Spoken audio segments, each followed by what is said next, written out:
Incredible strides in modern medicine, haven't we? We're living longer than ever before. But here's the paradox. Are we truly living better? Are these extra years filled with vitality, joy, and independence? Or are they often overshadowed by something else? For so many of my patients, especially those of you over 60, the answer to that question, heartbreakingly, often feels like no. Their later years, instead of being a golden age, are frequently defined by a growing list of prescriptions, a rainbow assortment of pills for blood pressure, for cholesterol, for diabetes. They battle constant fatigue, persistent aches, and a pervasive feeling that their own bodies, once vibrant and reliable, are now working against them. I hear it all the time. Doctor, I feel like I'm falling apart, and I don't know why. It's a heavy burden, and it impacts not just their physical health, but their spirit, their sense of purpose, and their ability to fully enjoy the rich tapestry of life. For decades, the mainstream narrative has been that the answer to these accumulating problems is always to add something new to our lives, a new pharmaceutical breakthrough, a groundbreaking surgical procedure, the latest superfood extract, or an exotic supplement. And don't get me wrong, modern medicine is a miracle in many ways. But what if, just what if, one of the most profound, powerful, and accessible healing tools we possess is not a modern invention at all? What if it's an ancient practice, hardwired into our very DNA, that we've simply forgotten in our quest for novelty? I'm talking about a tool that costs absolutely nothing, requires no prescription, and is built into the fundamental design of our very bodies. This isn't some esoteric ritual. It's a physiological state that humanity has experienced for millennia, often out of necessity, but also, in many cultures, as a deliberate act of cleansing and renewal. Think of the wisdom passed down through generations, echoed in nearly every major spiritual tradition, from the fasting rituals of ancient Greeks for clarity of mind, to practices in many religions for spiritual purification. They instinctively understood something profound about giving the body a rest. Today, we're not talking about a diet in the conventional sense, filled with restrictive rules and complicated meal plans. No, we're talking about something far more fundamental, a profound act of cellular rest. We are going to dive deep into the science of fasting, and I'm going to walk you through, step by step, the incredible, almost magical way that giving your body a simple structured break can help it heal from the inside out, reversing the very conditions we've been told are simply inevitable parts of aging. Prepare to have your understanding of health, and perhaps even your own body, completely rebooted. So, to truly understand the power of fasting, we first have to answer a fundamental question. Why are we so sick? Why are conditions that were once rare now commonplace? The answer, my friends, isn't found in a complex genetic code, but in a simple, profound mismatch. A mismatch between our ancient bodies and our modern world. You see, our bodies are running on what I like to call scarcity software. For tens of thousands of generations, our DNA was meticulously programmed for a world where food was scarce and unpredictable. The ability to find a high-calorie food source and store its energy efficiently wasn't just an advantage. It was the very key to survival. The person who could store fat best was the one who survived the long winter, the one who lived to pass on their genes. Storing energy was a superpower. Think back to your own great-grandparents. For many of them, growing up in the early 20th century, food wasn't a guarantee. They ate what was seasonal, what was local. There were numbered 24/7 grocery stores with aisles stretching to the horizon. An orange in the middle of winter was a rare treat, a luxury. Their bodies were perfectly in sync with their environment. But today, we live in a world of overwhelming, relentless abundance. Our ancient scarcity software is now crashing in our modern hardware of plenty. We are constantly signaling our bodies to store, Because our DNA doesn't know the next meal is just an arm's reach away in the refrigerator. And it's here, in this world of abundance, that the modern food industry learned to exploit our ancient programming. They didn't just offer us more food. They engineered it to be irresistible. They perfected what I call the pleasure trap, built on three simple, non-food chemicals: salt, oil, and sugar. SOS. It's a distress signal. And for our health, it truly is. Let me be very clear. These are not foods. They are industrial compounds, hyper-concentrated to a degree never seen in nature. And they are designed for one purpose: to bypass your brain's natural fullness signals. When you eat a simple apple, your brain receives a moderate pleasure signal, dopamine, and says, "That's nice. I'm getting satisfied." But when you eat a potato chip, engineered with the perfect crunch, the perfect salt-to-fat ratio, your brain is flooded with a tidal wave of dopamine. It's a supernormal stimulus. Your brain doesn't just say, "That's nice." It screams, "That is the most important survival food on the planet. Find more of it immediately." This mechanism, born from our need to survive, has been turned into a tool for addiction, ensuring we eat far, far more than our bodies ever needed. So, the inevitable question is, where does all of this excess energy, this constant surplus from our dietary excess and the pleasure trap, actually go? It doesn't just vanish. It becomes a hidden, dangerous type of fat called visceral fat. This isn't the soft, pinchable fat under your skin. This is a hard, metabolically active fat that gets packed deep inside your abdomen, wrapped around your vital organs, your liver, your intestines, your pancreas. I have so many patients, people like Mary, a 72-year-old retired nurse, who come to me completely bewildered. She'd say, "Dr. William, I don't understand. I'm not overweight. I walk every day, but my blood pressure is high, my inflammation markers are through the roof, and my doctor is talking about prediabetes." Mary was a classic case of what we call skinny fat.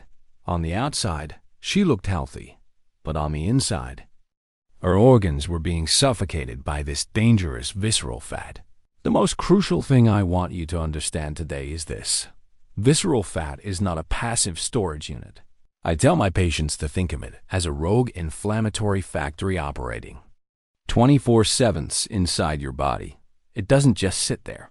It actively pumps out dozens of inflammatory chemicals, like C-reactive protein and various interleukins, into your bloodstream. These are the very signals that tell your arteries to stiffen, your joints to ache, and your cells to become resistant to insulin. This is not theory. It is established science. A landmark study published in The Lancet followed thousands of adults and found a direct, chilling correlation. The more visceral fat a person had, regardless of their total body weight, the higher their risk of a heart attack, stroke, and developing type 2 diabetes. This hidden fat is the engine room of modern chronic disease. It's the silent fire that smolders for years, until one day it erupts into a full-blown health crisis. So, when we talk about fasting, we're not just talking about losing weight from our arms or hips. We're talking about a targeted biological intervention to shut down this dangerous, hidden factory. We're talking about giving our bodies the chance to finally clean out the very source of the inflammation that is making us sick. And the science on how it does this, well, it's nothing short of breathtaking. Now, all of this science, the scarcity software, the SOS pleasure trap, the hidden visceral fat, it can feel a bit abstract, so I want to make it real for you. I want to tell you about a patient of mine, a wonderful man I'll call John. His story is one I see echo in my clinic week after week, and it might sound very familiar to some of you. John was 68 years old, a retired high school history teacher from Pennsylvania, a man who had spent his life instilling discipline and a love of learning in his students, and he applied that same discipline to his own health. John did everything right. According to the golden rules of health we were all taught in the 80s and 90s. He started his day with whole wheat toast and a glass of orange juice. For lunch, he packed a large salad with grilled chicken and a low-fat vinaigrette. He walked 2 miles every single day, rain or shine. He avoided red meat. He never touched fried foods, and he took his blood pressure medication religiously at the exact same time every morning. He was, by all accounts, the model patient. The kind of person who should have been enjoying a vibrant, worry-free retirement, but he wasn't. Every year, when John came in for his annual physical, the story was the same, and it was a frustrating one. Despite his diligence, his numbers were slowly, stubbornly creeping in the wrong direction. His A1C, the marker for long-term blood sugar, had climbed from a healthy 56 to 61 squarely in the pre-diabetic range. His bad LDL cholesterol was ticking up, even with his statin medication. And he had this persistent layer of belly fat, that visceral fat we just talked about, that simply would not go away. It clung to him like a shadow, a constant reminder that something was wrong. I'll never forget the day he sat in the very chair I'm looking at now. He slumped forward, holding his lab results in his hands, and the look on his face was one of pure defeat. He said to me, "Doc, I feel like my body is betraying me. I'm playing a game by all the rules, but I'm still losing. Am I just destined to get sicker? Is this just getting old?" That feeling he described, that sense of helplessness, is an epidemic in itself. It's the quiet despair of doing all the right things, yet still feeling your health slip through your fingers. And what I explained to John that day is what I want to explain to you now.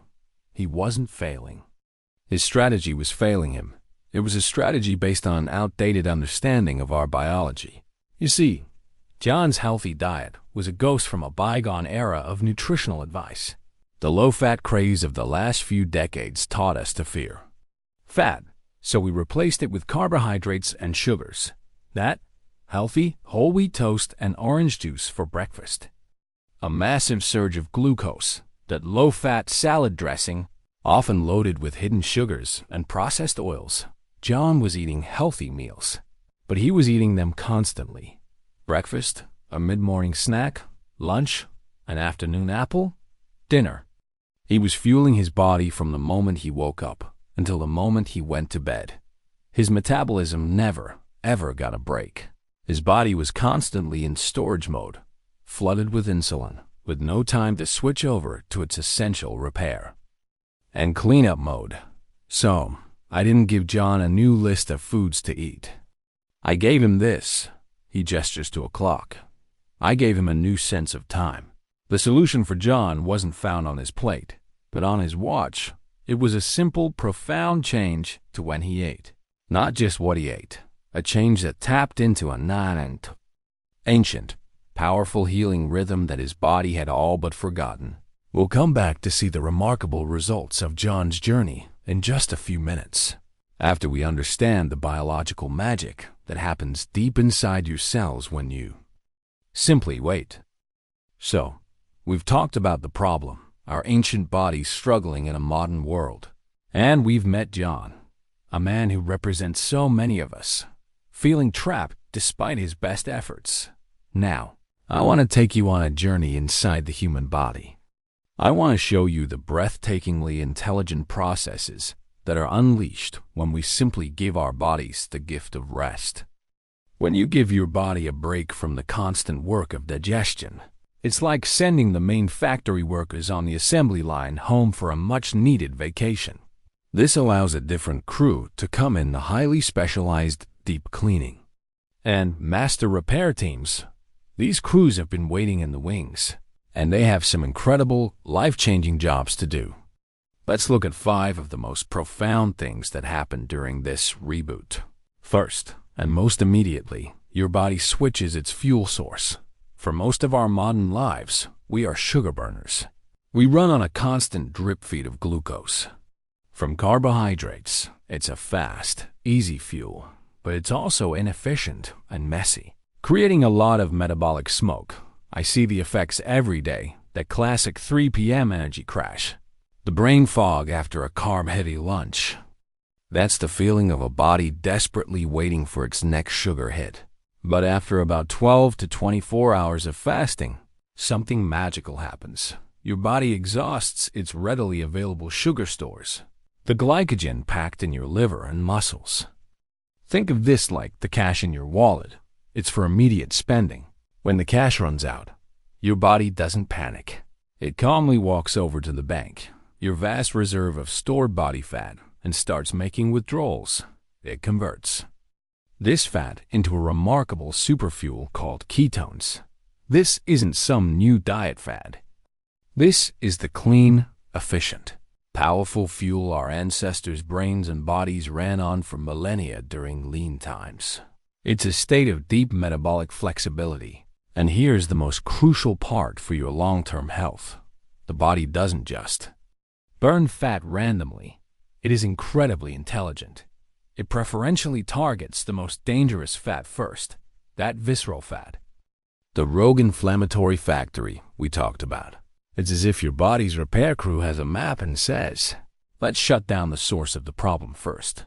Groundbreaking research, including studies from the University of Illinois, has shown that structured fasting can reduce this dangerous visceral fat by up to 40%. That's not just weight loss. That is a targeted, strategic disarmament of the primary driver of chronic disease in the aging body.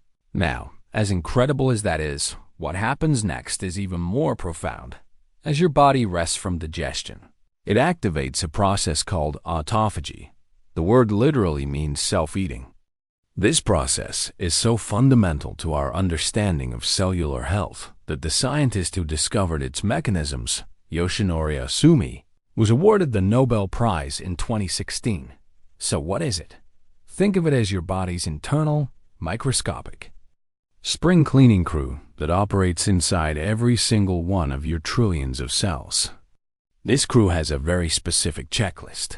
It seeks out old, dysfunctional mitochondria, the rusty, inefficient power plants of your cells. It finds misfolded proteins, the kind of cellular garbage that can accumulate and lead to the plaques we see in Alzheimer's disease. It identifies precancerous cells and other cellular debris. It then neatly packages all this junk up, breaks it down, and recycles the raw materials to build fresh, new, fully functional cellular parts. This isn't just a detox. It's a complete cellular renovation. It is the deepest, most intelligent form of healing your body knows how to do. Many of my patients over 60 share a common fear, the fear of losing their mind, a feeling that brain fog become a permanent state.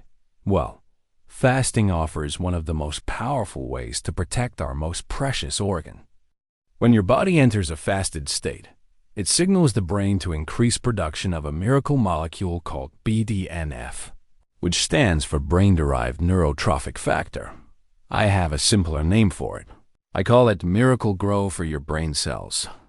BDNF acts like a potent fertilizer and construction foreman for your brain. It encourages the growth of new neurons. It helps strengthen the synapses, the connections between those neurons, and it protects existing brain cells from the oxidative stress that comes with aging. Studies from the National Institute on Aging have directly linked higher levels of BDNF with a significantly reduced risk of developing dementia and Alzheimer's. This means that a simple, structured period of not eating can literally make your brain more resilient, more plastic, and more capable of learning and remembering, forging a powerful defense against cognitive decline. Now, what I find truly elegant in the body's design is how all these systems are interconnected. And the command center for much of this healing is your gut. Your gut microbiome is a teeming ecosystem of trillions of bacteria, your inner garden. In our modern world, fed by the SOS trap, this garden is often overgrown with weeds, harmful bacteria that thrive on sugar and processed foods, creating inflammation. Fasting acts as a powerful clearing of the plot. It dramatically reduces the population of many of these bad bacteria. that are dependent on a constant supply of sugar. This creates an open space. Then, the refeeding period, which we will discuss, becomes the most important planting season of your life. When you reintroduce high-fiber, whole foods, you are reseeding your inner garden with beneficial bacteria, the kinds that produce anti-inflammatory compounds and communicate directly with your immune system. And when you change your inner garden, you inevitably change your mind. This is the psychological reset, and for many, it is the most liberating part of the entire process. The constant cravings you fight, they are often not your cravings. They are the cravings of the sugar-loving bacteria in your gut. By resetting your microbiome, you quiet those screams for sugar. You break the chemical addiction to the SOS pleasure trap. Suddenly, real food begins to taste real again. That first bite of a crisp apple or a perfectly ripe tomato after a period of fasting is a revelation. The flavors are vibrant, intense. You realize you don't need salt, oil, and sugar to experience pleasure from food. And perhaps most importantly, you conquer the deep-seated primal fear of hunger. You learn that hunger is not an emergency. It is simply a signal.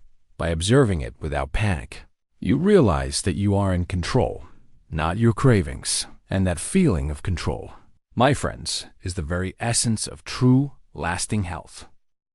Okay, the science is clear, it's powerful, and frankly, it's inspiring. We've seen how the body has this incredible, innate ability to reboot and heal itself. But now we come to what is, without a doubt, the most important part of our conversation. Today, how do we apply this ancient wisdom in our modern world? Safely and effectively, knowledge is only powerful when it's put into action correctly. And as your doctor, my primary responsibility is to ensure you have a clear, safe, and sustainable path forward. So, I've broken this down into 3 distinct levels of fasting. Think of them as beginner, intermediate, and advanced clinical. Please, listen carefully, because understanding the difference is non-negotiable for your health and safety. Level 1 is the foundation. It's the starting point I recommend for everyone, regardless of your current health. I don't even like to call it fasting. I call it the circadian reset. It's about realigning your eating habits with your body's natural 24-hour clock, your circadian rhythm. For nearly all of human history, this was simply how people lived. Before the invention of the light bulb, life followed the sun. People ate their last meal around sundown and didn't eat again until the next morning. There was no refrigerator to raid at 10 p.m. while watching television. This nightly period of digestive rest is woven into our DNA. It's during this time, when your digestive system is quiet, that your body's repair crews, the autophagy processes we talked about, do their most important work. Your brain cleanses itself, your hormones rebalance, and your inflammation cools down.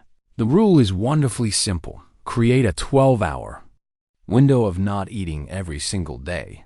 The easiest way to do this: finish your last meal by 7 p.m. and don't have your first bite of food until after 7 a.m. the next morning. That's it. Water, herbal tea, that's fine. But no calories. Think of it as putting your kitchen to bed for the night when you finish the dinner dishes. And remember my patient John, the retired teacher who felt his body was betraying him. This was the only change we made at first. He was skeptical. That's it, Doc. Just stop eating after dinner. He asked me. I told him to trust the process. The first week, he said it was a little strange. He was used to a late-night snack, but he also noticed he was sleeping more deeply than he had in years. Within a month, that chronic afternoon brain fog started to lift. And at his 6-month checkup, the results were remarkable. His blood pressure, which had been stubbornly high at 145/90, even on medication, was now a healthy 125/80, and we were able to reduce his medication dose.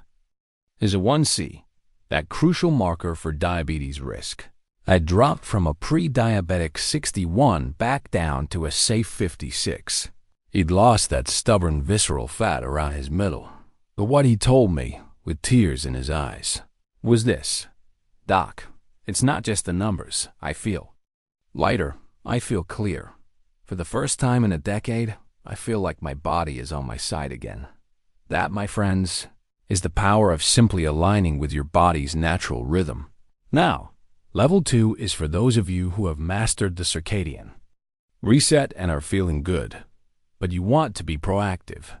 I call this the annual tune-up. Think of it like taking your classic car in for its annual service to ensure it runs smoothly for another year. This might involve a more extended fast, perhaps for 5 to 7 days once a year, to achieve a deeper level of cellular cleaning and metabolic rebooting. This can be a powerful preventative tool, but this is a step up. It places more demand on your system, and it is absolutely essential that you discuss this with your personal physician. They know your health history, your medications, and can help you determine if this proactive step is appropriate and safe for you. And that brings us to level 3. And please, I need your full attention here. This is the most important safety warning I will give you. Level 3 is clinical. Therapeutic fasting. This refers to prolonged, water-only fasts that last from 5 days to, in some cases, several weeks. I want you to think of this not as a diet or a cleanse, but as a powerful medical procedure. With the same level of seriousness as a surgical operation, you would never, ever attempt to perform surgery on yourself at your kitchen table. A prolonged water-only fast falls into that same category. It is a profound intervention designed to reverse serious, life-threatening diseases like stage 3 hypertension, debilitating autoimmune conditions, or advanced diabetes. Why is it so critical to be under medical care? Because during a prolonged fast, your body undergoes immense physiological changes. Your electrolyte levels, potassium, sodium, can shift dramatically, which can affect your heart rhythm. Your blood pressure can drop significantly. The process of reintroducing food, what we call refeeding, is also a delicate and potentially dangerous phase if done incorrectly. It can lead to a serious condition called refeeding syndrome.